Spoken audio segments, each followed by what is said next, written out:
오늘은 마가복음 8장 1절부터 10절에 있는 말씀까지 읽겠습니다.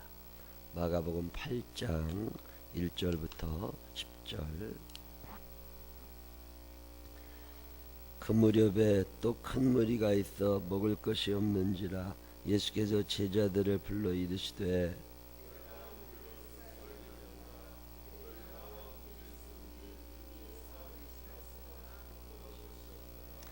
만일 내가 그들을 굶겨 집으로 보내면 길에서 기진하리라. 그 중에는 멀리서 온 사람들도 있느니라.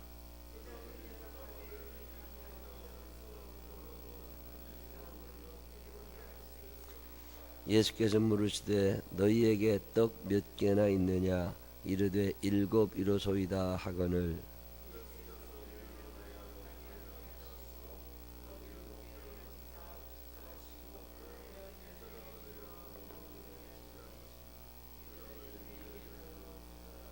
또 작은 생선 2마리가 있는지라.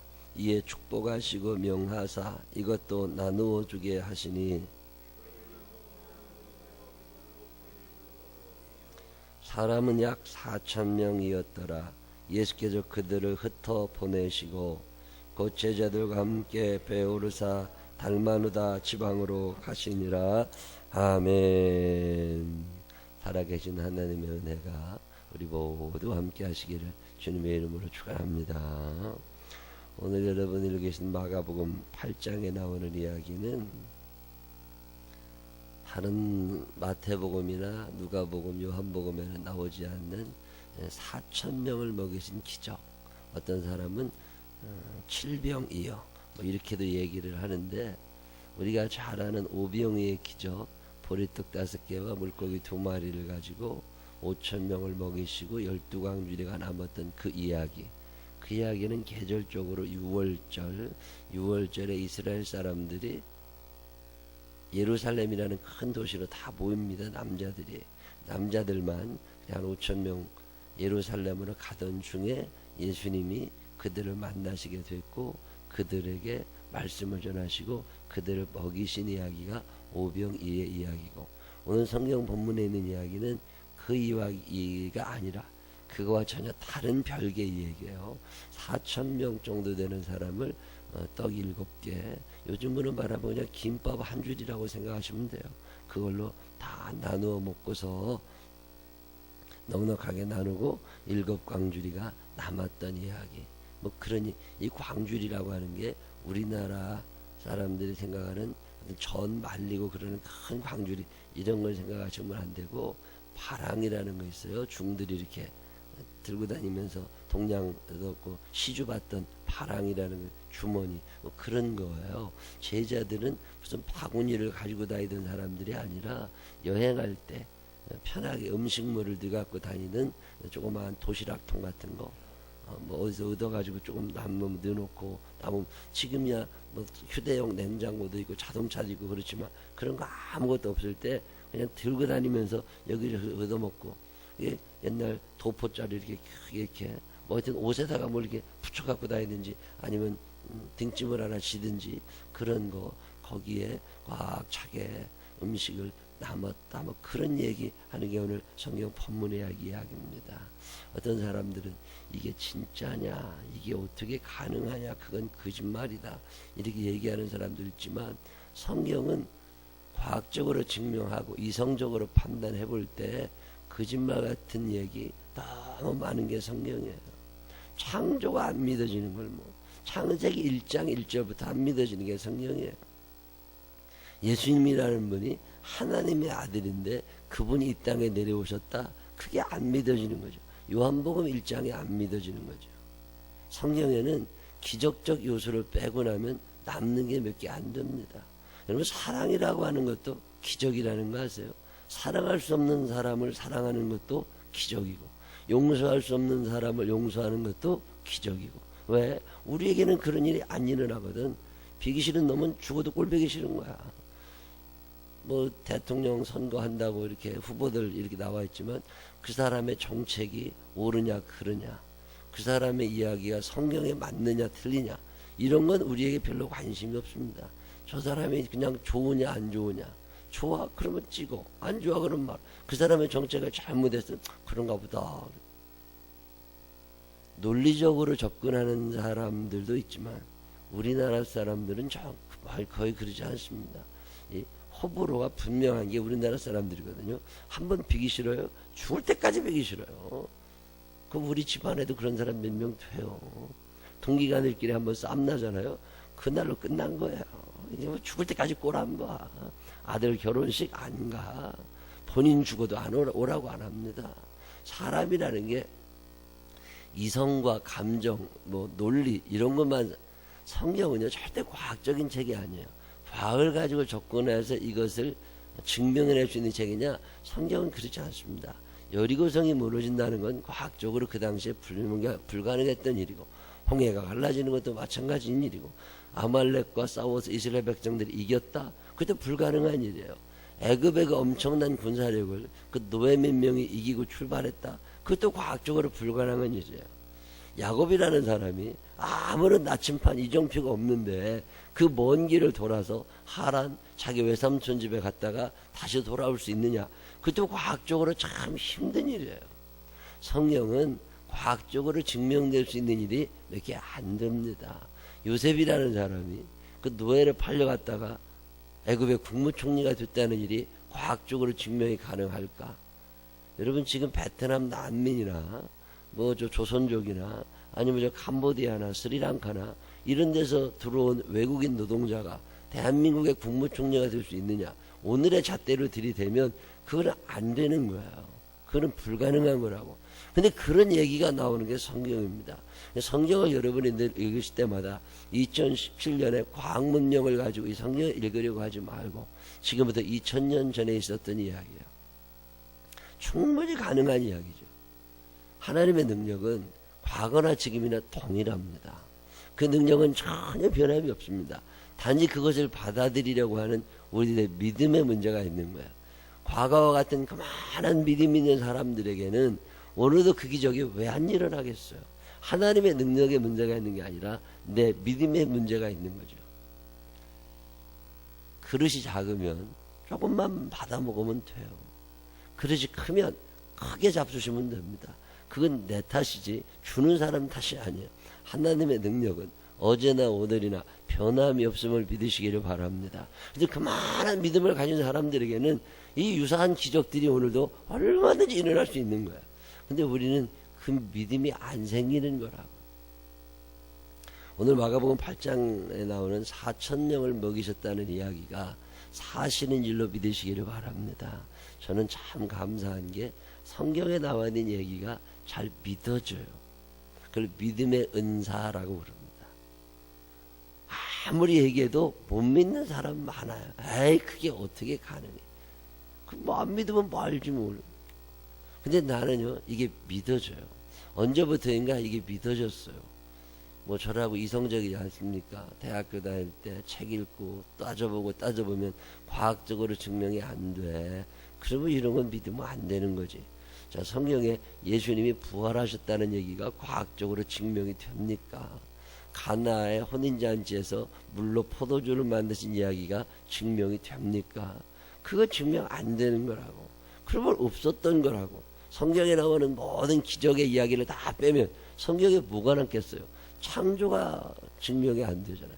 부활이 증명이 안 됩니다. 그 뭐가 어떻게 돼? 아무것도 믿을 게 없어지는 거죠. 믿음은 이성적 판단에 의해서 과학적으로 증명되는 걸 믿는 걸 믿음이라고 하지 않습니다. 그건 지식이라고 그래요. 그건 지식인 거, knowledge. 그건 지식인 거라고. 아는 거야, 아는 거.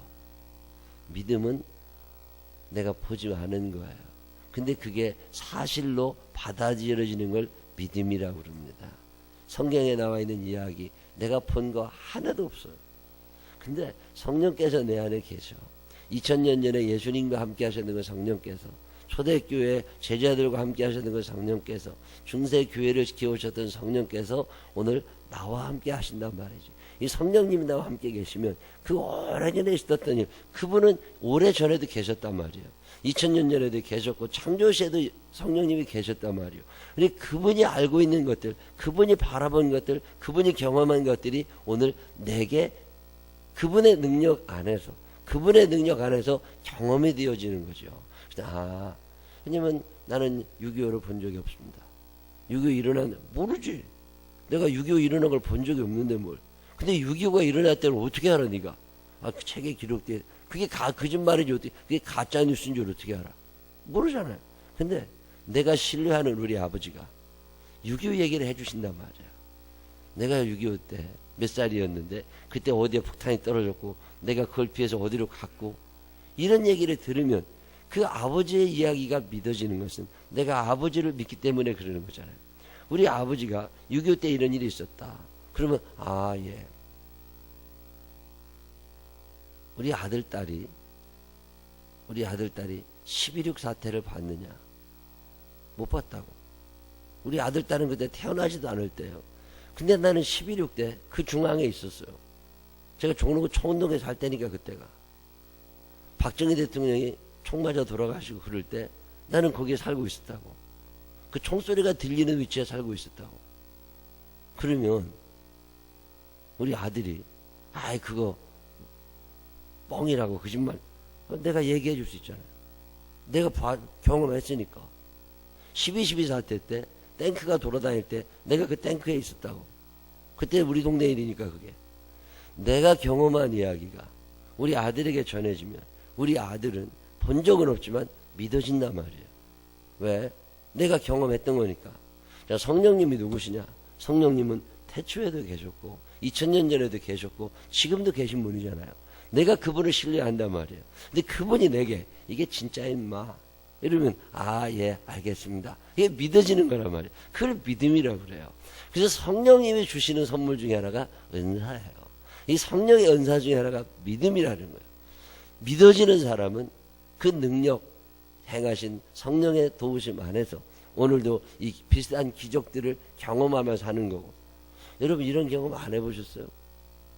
도저히 먹고 살 것 같지 않은 절박함. 도저히 이건 답이 안 나오네. 에이씨 큰일 났네. 에이 죽어. 그런데 자살하는 것들도 있지만 이거 도저히 답이 안 나오네. 그런데 2000년 전에 성령님께서 그때 예수님께서 4,000명 먹이셨다는데 나한테도 이런 거 오늘 해줄 수 있지 않으실까? 왜? 그분은 여전히 살아계시니까. 그러니 성령님 나를 좀 도와주세요. 그리고 의지하고 살았더니 1년 지나 3년 지나 보니까 진짜네. 이런 일이 경험될 때 그걸 믿음이라고 그러는 거거든요. 여러분 이런 믿음 있으세요? 저는 성경에 나와 있는 이야기가 믿어지는 사람이에요. 이 믿음의 은사가 우리 모두에게 있어지게 되시기를 주의 이름으로 축원합니다. 성경을 읽고 믿어진다는 게 보통 큰 기적이 아니에요. 여러분 5,100만 명이나 되는 대한민국 사람 중에 성경의 이야기가 읽고 듣고 믿어지는 사람이 몇 명이나 되겠어요? 10분의 1도 안 됩니다. 근데 그 사람 중에 하나가 나인 거라고 참 감사한 거지. 정말 감사한 거지. 그렇게 사는 사람은 이 성경에 있는 이야기를 2017년 나의 이야기로 풀어갈 수 있는 거고, 그게 안 믿어지는 사람은 그렇게 살다 죽어야지 어떻게 한대요. 자, 그러면 오늘이 4,000명을 먹이고 7광주나 남았다는 이 이야기는 어떻게 도대체 시작이 됐나? 그러면 이게 사실이라면 오늘 내게도 이런 일이 일어나야 되는 거잖아요. 또 동시에 나를 통해서도 이런 일이 일어나야 되고 나도 수혜자가 되기도 해야 되잖아요. 어떤 사람들에게 하나님이 상상할 수 없는 기적을 베풀어 주시냐. 그렇다고 해서 갑자기 돈이 몇 천억씩 생기고 이러는 게 아니라고.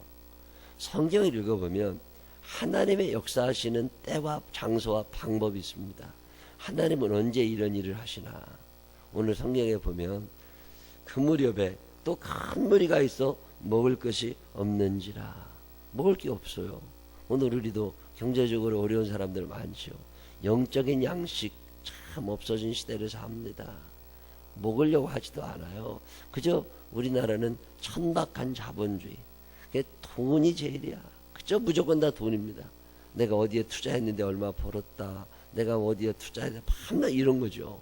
내가 얼마 월급이 얼마다. 뭐 옷이 몇 개다. 차가 뭐다. 밤낮 이런 거. 먹을 게 없어서 근데 그때 먹을 것이 없는지라. 절대 빈곤의 상황. 대한민국이라는 나라가 절대 빈국이냐? 그렇지 않아요. 상대적으로 가난하다고 느끼는 거죠. 우리나라 참 잘 사는 나라입니다. 지금 종합주가지수가 거의 사상 최고치에 이르고 있습니다. 대기업의 순이익이라는 게 코스닥, 코스피에 상장된 회사들의 순이익이라는 게 상상을 초월하게 많습니다. 제가 대기업 관계자들 서로 만나보면요, 돈 쌓아놓고 쓸 데가 없대요. 지금 어떻게 써야 될지 모를 만큼 돈을 많이 쌓아놓고 사는 게 대한민국이에요. 단지 그게 분배가 좀 덜 돼가지고 이게 좀 이렇게 어떤 놈이 많이 좀 갖고, 근데 인간의 욕심이라는 게 남아있는 한, 이 세상에 마귀가 있는 한 분배라는 건 불가능합니다. 있는 사람은 점점 더 가진다. 이 분배를 가장 잘 할 수 있는 게 양심이라는 거예요. 이 선한 양심, 신앙이라는 거죠. 근데 빌 게이츠 같은 사람이 전 세계 제일의 부자지만 이 사람이 제일 열심히 하려고 하는 게 나눔이라는 거거든요. 세금으로 그걸 뺏어갈 수 있는 게 아니에요. 이 사람 마음 가운데 하나님의 말씀이 들어가 있는 거잖아요. 빌 게이츠라는 사람 마음 가운데 하나님의 말씀이 들어가 있는 거라고.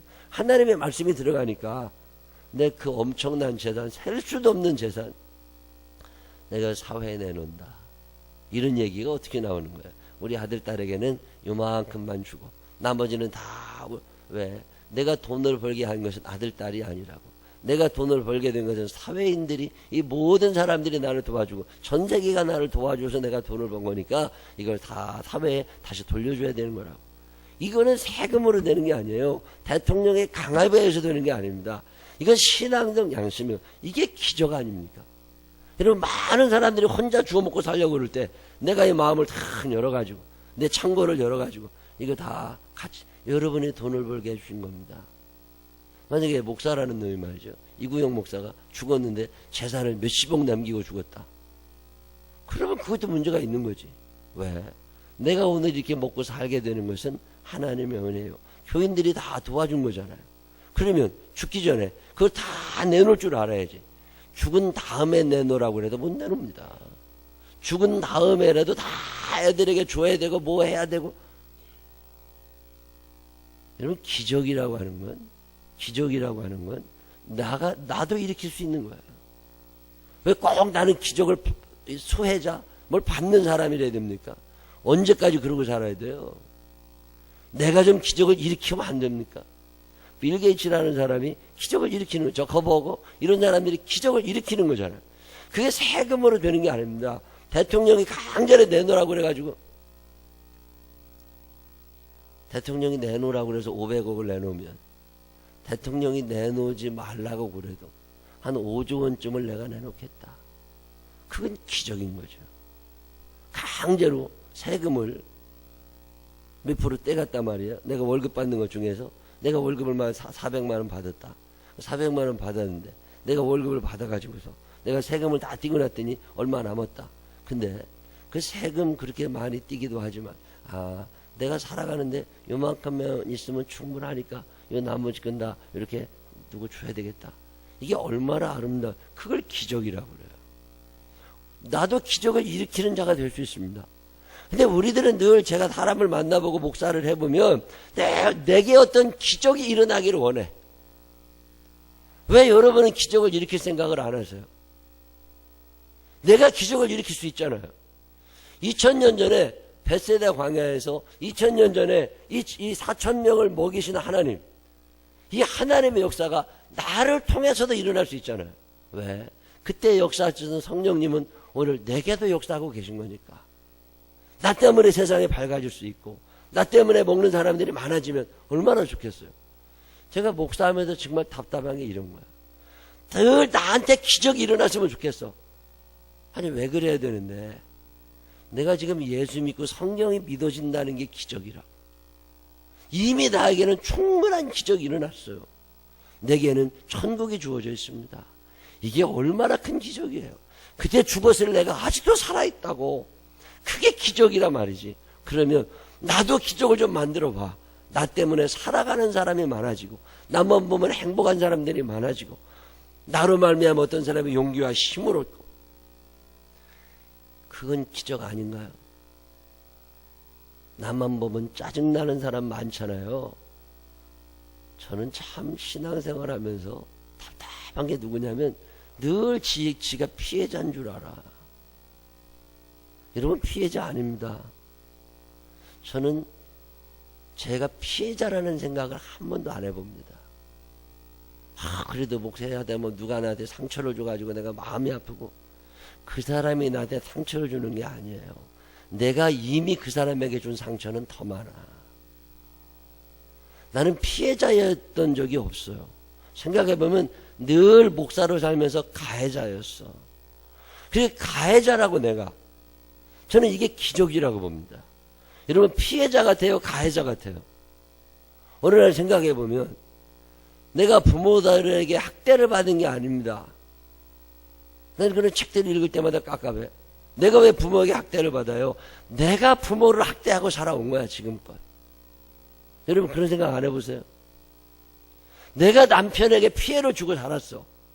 내가 아이들에게 엄청난 피해를 줬다고. 애들한테 미안한 거지.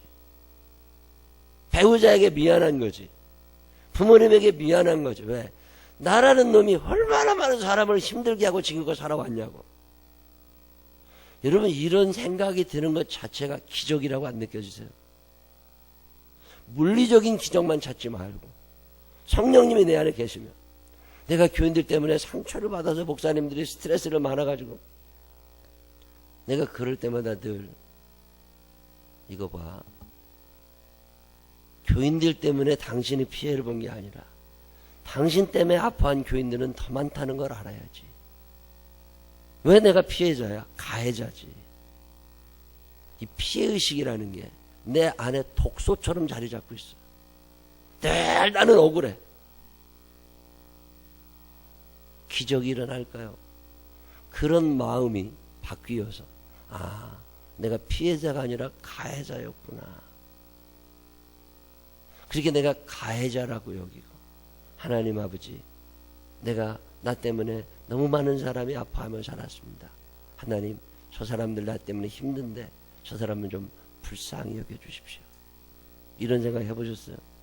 애들이 불쌍하고, 남편이 불쌍하고, 부모님들이 너무 불쌍해 보여요. 어느 날 교인들이 참 불쌍해 보여요. 나는 우리 교회에 나오는 교인들을 이해 못할 때가 많습니다. 이 동네 좋은 교회가 얼마나 많아. 훌륭한 목사님들이 얼마나 많아. 근데 생명나무 교회 주일날 앉아있다. 새벽기도에 앉아있다. 얼마나 감사한 일이에요. 기적이지. 기적이지. 오늘 성경에 이 엄청난 기적이 일어나게 된 배경이 하나 있습니다. 그 배경이 뭐냐면 2절에 내가 무리를 불쌍히 여기노라. 기적은요, 불쌍히 여기는 마음에도 출발해요. 저 3일이나 나랑 같이 있었는데 먹은 것도 없는데 저거 어떻게 하지? 저거 가다가 쓰러지면 안 되는데. 이 마음, 여기서 기적이 출발하는 거야. 믿음이 없어가지고 무언 얘기를 해도 안 믿는 사람들 많아요. 순종도 안 해. 헌신, 봉사, 충성 아무것도 없어. 기도도 안 해. 하여튼 믿음이라고는 징그럽 게 없어. 교회 20년, 30년, 40년 나이도 성경 한 번을 안 읽어. 그리고 믿음 있는 척하고 사는 꼴보기 싫지 아주 그냥. 근데 어느 날 생각해보면 그게 꼴보기 싫은 게 아니라 목사를 나를 만난 덕분에 그렇게 된 거야. 뭐 훌륭한 목사님을 만났으면 지금쯤 믿음 생활 잘했겠지.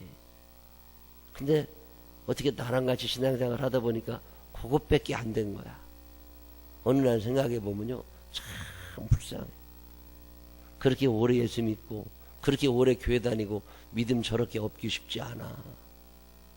어쩌다 저렇게 됐을까?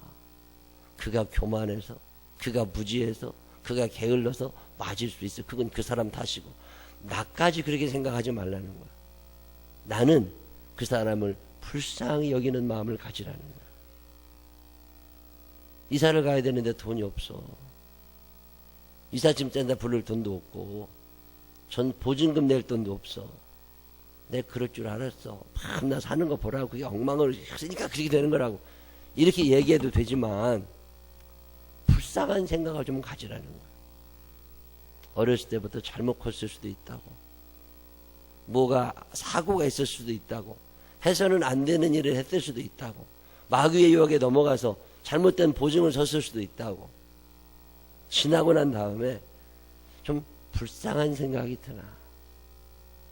이러면 빚에 허덕이는 사람들 보면 불쌍한 생각이 드세요? 내가 그럴 줄 알아. 이런 생각이 든다니까. 그의 삶이 얼마나 힘들었을까? 그가 얼마나 아파했을까? 무능하니까, 무지하니까, 그렇게 살아왔으니까 당연히 그렇게 살아야지. 그렇다 할지라도 한 번쯤 불쌍히 여기너라. 여러분, 돈이 많다고 돈을 열심히 자랑하는 사람들 보면 불쌍한 생각 안 드세요? 얼마 전에도 내 친구를 만났더니 몇억 원짜리 차를 하나 주문했대요. 근데 그 차가 나오려면 한두 달 기다려야 된대. 자랑하고 싶은 거야. 왜? 자랑할 게 그거밖에 없거든. 돈을 자랑해야 돼. 난 돈 자랑 안 해도 됩니다, 나는. 왜? 난 돈 아니라도 자랑할 거 많아. 여러분, 돈밖에 자랑할 거 없어요? 얼마나 불행한 사람이야. 돈은 그냥 쓸 만큼만 있으면 돼요. 없으면 덜 쓰면 되고. 어떤 사람은 돈이 많아 반찬 20가지를 깔아놓고 살고, 어떤 사람은 2가지 놓고 먹는 거야. 밥 먹은 다음에 배부른 건 똑같아. 20가지 반찬 다 못 먹어요. 젓가락 들어가기 힘들어. 그냥 팔이 움직일 만큼만 있으면 되지. 저까지 일어나서 먹을 일 없다고. 행복하다는 게 뭘까? 여러분, 다른 사람을 불쌍히 여길 줄 아는 마음. 이 불쌍히 여기는 마음이 생기면요, 인생이 행복해지기 시작해요. 예수님이 왜 행복한 줄 아세요? 보는 사람들이 다 불쌍해. 돈 있는 사람은 돈 있는 사람대로 불쌍해. 공부 잘하는 사람은 공부 잘하는 사람대로 불쌍해. 없는 사람은 없는 사람대로 불쌍해. 죄 지은 사람은 죄 지은 사람대로 불쌍해. 거지들을 보면, 아유, 저 거지 같은 새끼 저거 어떻게든 저렇게 돼가지고 저 공부 징그럽게도 안 하고 엄마 말도 징그럽게 안 듣고 그러더니 커봐, 내가 그럴 줄 알았어. 이럴 수도 있지만 거지들을 보면 불쌍한 생각이 들고. 제가 옛날에 호균이하고 살 때 그 거지, 저 3층에서 저쪽 상가에서 살 때요, 걔가 우리 교회 처음 왔을 때 내 사무실에 앉아있는데 예배당을 통과해가지고 내 사무실까지 왔어요. 문을 똑똑 두드리 문을 열었더니 얼굴만 삐끔 내미면서 돈 1,000원만 달라고 그러더라고. 근데 그때가 점심시간이라 왜 돈 1,000원만 달라고. 근데 문득 불쌍한 생각이 들어. 밥은 먹었냐고. 밥 안 먹었대. 그러면 들어오라고. 나랑 같이 짜장면을 하나씩 먹자고. 근데 거지를 불러다가 짜장면을 시켜서 그때 짬뽕인가 뭘 시켜가지고 먹었어요.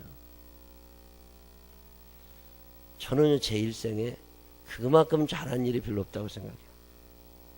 거지를 보는데 불쌍한 생각이 들었어. 그래서 데리고서 짜장면을 같이, 짬뽕을 같이 나눠 먹었다고. 근데 아무것도 아닌데 내가 그 사람을 불쌍히 여기는 그 마음을 하나님이 아시고 하나님이 나를 불쌍히 여기신 거예요. 그 조그만 교회에서 교인도 없이 밤낮 빚에 허덕이면서 월세 헉헉대면서 살아가는 나를 하나님이 불쌍히 여기신 거예요. 그리고 불쌍히 여기시니까 7광주일에 남는 어마어마한 기적을 내게 보여주시는 거라. 어느 날 얘한테 심부름을 시켰어요. 같이 살 때 탁자 하나를 저 옥상에다 놓고 와라. 그랬더니 알았다고 들고는 기운이 천하장사니까 번쩍 들고 나갔어요. 20분이 지났는데 안 들어와. 아니, 올 때가 됐는데 1분이면 갖다 놓는데 왜 안 들어오냐. 그래서 내가 얘 어디 갔나? 탁자는 제대로 놨나? 그리고 올라가 봤더니요, 그 탁자를 그때까지 들고 있어. 내가 옥상에 갖다 놓으라고 했는데 이게 안 들어가거든. 탁자는 이만해요. 탁자는 이만해. 넓이가 한 1m가 됩니다. 근데 문은 90cm란 말이야. 그러면 10cm가 모자라니까 이게 안 들어가니까 계속 고민을 하고 앉아있는 거예요. 이걸 어떻게 밀어 넣어야 되나. 한 옆으로 돌리면 들어간다고. 이렇게 돌리면 충분히 들어가고 남는다고. 근데 돌릴 생각을 못 하는 거야. 이 바보거든. 초등학교도 못 다녔다고. 그러니까 이렇게 돌리면 들어가는데 그 응용 능력 자체가 없는 거야. 화가 나겠어요, 안 나겠어요? 이런 화가 나겠어요, 안 나겠어요? 그거 밀어들려고 그러니까 안 들어가지. 이렇게 돌리면 들어간다고. 그거는 유치원만 나와도 할 수 있는 거예요, 이거. 근데 그 머리가 안 돌아가는 거야.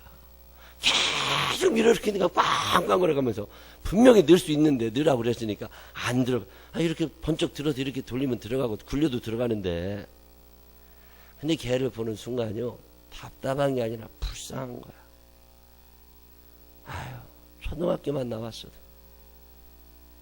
고아원에서 컸다고. 이거 어렸을 때 책 한 권이라도 읽었어도 저렇게까지 답답하지 않을 텐데. 여러분, 불쌍한 생각이 들어요? 화가 나요? 여러분, 남편이 실수할 때 불쌍한 생각이 들어요? 화가 나요? 어떤 애들이 실수할 때 불쌍한 생각이 들어요? 화가 나요? 기적은 이 불쌍하게 여기는 마음. 내가 그 사람들 참 불쌍하다. 가난해. 먹을 게 없어. 능력이 없어. 답답해. 못 배웠어. 무식해. 욕만 할 줄 알아. 술만 밤나 먹고 머리끝까지 술이 차가지고 그리고 돌아다녀. 그게 화가 날 일이 아니라 불쌍할 일이라. 불쌍하니까 거기서 기적이 일어나고 있는 거예요. 오늘 한국 사회는 이게 없어졌어요. 내가 불쌍히 여긴다. 주일날 교회 와서 만나는 사람들 멀쩡하게 생겼어도 불쌍한 사람들이에요. 한 주간 내내 신앙의 양심 따라 살지 못하고 죄 가운데 있었던 사람들 불쌍한 거라고. 넉넉하지 않아. 늘 모아야 시원하고 뭔가 내 주머니에 넣어야 시원하다는 게 얼마나 불쌍한 거야. 내가 우리를 불쌍히 여기노라. 이 긍휼히 여기는 마음에서 기적이 출발해요. 믿음 없는 사람들을 보면 불쌍히 여기시기를 바랍니다. 고집센 사람들 보면 불쌍히 여기시기를 바랍니다. 참 멍청한 사람들 보면 불쌍히 여기시기를 바랍니다. 이 불쌍히 여기는 마음에서 기적이 출발해요. 어느 날 애들을 쳐다보면 참 불쌍해. 에휴, 좋은 집에 태어났더라면 지금보다 나을걸. 어느 날 남편이냐 아내를 보면 이런 생각 안 드세요? 아유, 나를 안 만나고 더 좋은 여자 만났으면 참 웃고 살 사람인데 어떻게 나랑 사느라고 주름살만 들고 머리만 휘어진다. 불쌍한 생각 안 들어요? 왜 기적이 안 일어나는 줄 아세요? 그 마음 자체가 없어서 그래요. 나나 만났으니까 당신이 이렇게 사는 줄 알아. 아이고 참, 아이고 한심스러워. 이런 생각이에요. 어떻게 생각하세요? 여러분, 잠자고 있는 남편의 모습을 보면 참 안 돼 보여요. 아유, 그때 남 만났으면 지금쯤 참 잘 살 사람인데. 이런 생각 안 들어요? 불쌍히 여기는 마음. 난 이 4,000명을 먹이신 예수님의 기적은 여기서 출발한다고 성경이 말해요. 여러분, 사는 날 동안 주여 내게도 이런 마음 주셔서 하나님, 나도 누군가를 불쌍히 여기게 하시고 그래서 나 때문에 기적이 일어나는 그런 성령의 사람이 되게 하여 주옵소서. 이 기도가 우리의 기도가 되시기를 주님의 이름으로 축원합니다. 기도하십시다. 하나님 아버지, 미워하는 건 쉽습니다. 사랑하는 건 어렵습니다. 분을 품는 건 쉽습니다. 그러나 용서하는 건 기적입니다. 하나님 아버지, 내게는 언제쯤 기적이 일어날까? 물리적인 기적만 생각하지 않게 하시고 내 영혼에 기적이 일어나게 하셔서 2000년 전에 역사하셨던 그 성령님이 오늘 내게 역사하게 하여 주시어서 나도 누군가를 불쌍히 여기고 그래서 나 때문에 그 사람들이 행복해지고 그런 인생 살아가게 하여 주옵소서. 이 한날의 삶을 사는 동안에도 주의 영이 함께 하여 주시어서 누군가를 긍휼히 여기며 불쌍히 여기며 살아갈 수 있는 귀한 날이 되게 하여 주옵소서. 예수님 거룩하신 이름으로 기도드렸습니다. 아멘.